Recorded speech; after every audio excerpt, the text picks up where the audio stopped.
Good afternoon. I'm here today, delighted to be here today to describe to you some of the journey that BT has been on in the world of climate change and some of the things that we've been doing. Let me tell you a little bit about BT itself. We're an ICT company, a global ICT company operating in 170 countries, including Portugal. In Portugal, we serve Portuguese customers and help them with their global needs, and increasingly our global customers with their Portuguese needs. BT has focused on climate reduction since the early 1990s, with a publicly declared target of 80% reduction of UK emissions by 2016. And we're proud to have been recognised for that work with the Queen's Award for Enterprise for our work on sustainability. And we've won the Dow Jones Sustainability Index for our sector 8 years running. So, why does BT need to act in the world of climate change? Well, as you can see on the slide here, the climate change is actually impacting us. It actually is a concern for us about the security of our supply of electricity. The costs are rising. BT uses 0.7% of the UK's electricity, a huge amount of power. Our customers are making demands of us. They're demanding that we are green as a company and that we provide solutions for them to help them go green. And the stakeholders of government and of the general public are making huge demands on us as a company to act in the climate change world. So we have developed a climate change strategy, a very clear one which is used throughout the world. We will reduce our own footprint. We will influence both our customers and our suppliers. That is a public commitment. We will engage all of our employees, and we execute a plan across the company so that everybody knows and is engaged in the activity of climate change. And as I say, our target is to get 80% of UK emissions down. Since 1996, we've achieved 58%. To give you a dimensioning of that, when we started, we had 1.6 million tonnes of CO2 in the UK. It's now reduced to 0.7 million. And if you can get your arithmetic right, we now need to halve it again by 2016. And that is our commitment in the UK. And we do that through energy efficiency, and as Alex mentioned earlier, the fact that we have green contracts for our UK electricity covering over 98% of our UK needs. But a UK target is not good enough for a global company. And our global business growth cannot cope with a static-based target. So in 1996, our non-UK energy was minuscule. Now it is growing very, very fast. So we needed to take action. First thing we did is look at what the demands are on a worldwide basis. If you look at the prevalent views out in the marketplace, it will suggest that we need to reduce the carbon intensity, that is the carbon per GDP, by 9.6% per annum.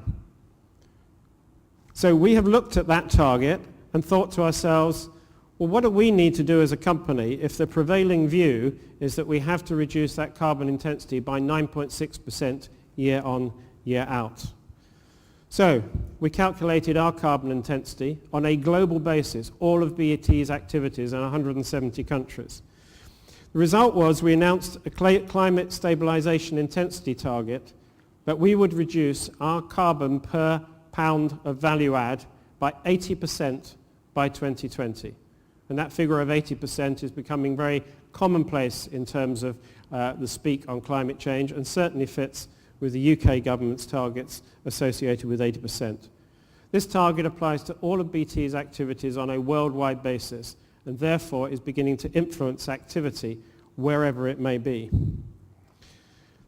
The climate stabilization target enables us to grow as a business inorganically by taking on the footprint of those new businesses and linking it in to the way we are going forward for green growth for a low-carbon future. So how are we doing that? Our energy efficiency is operating at a strong level across networks, buildings, and vehicles. BT has over 50,000 vehicles in the UK. We're building on-site renewables so that we will have wind turbines to generate 25% of the energy we need in the UK by 2016. And we're purchasing green energy around the world. And lastly, we're embedding sustainability into all of our business processes. So what we do is we think of sustainability first and not sustainability as an afterthought.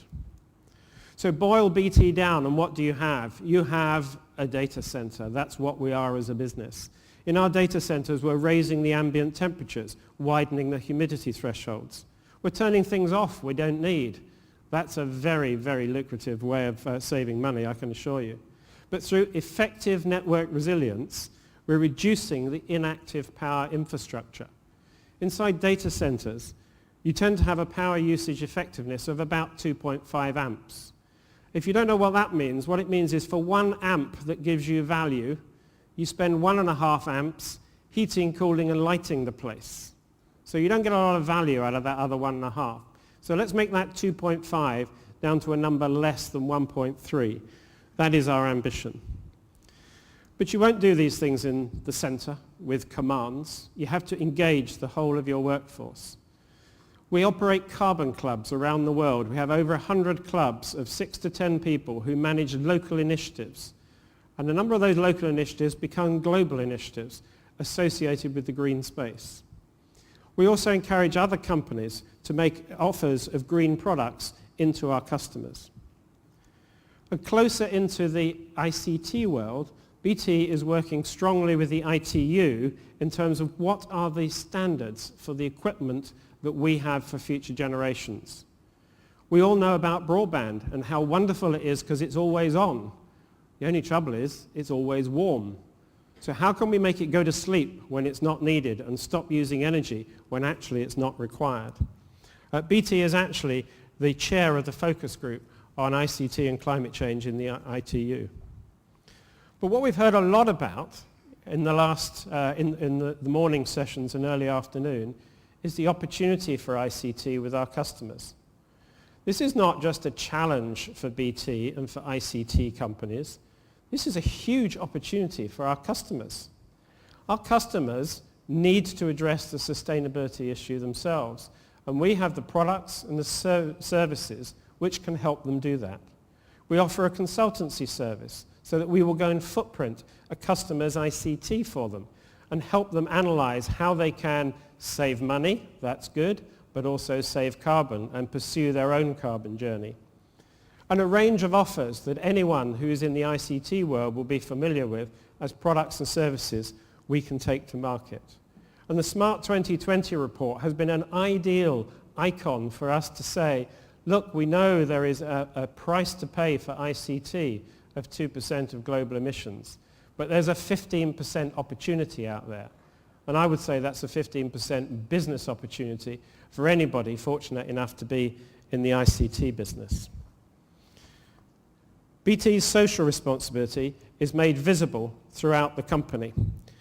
And we also sponsor outside the company a way in which we believe we can put sustainability to help our customers, be they consumers or businesses.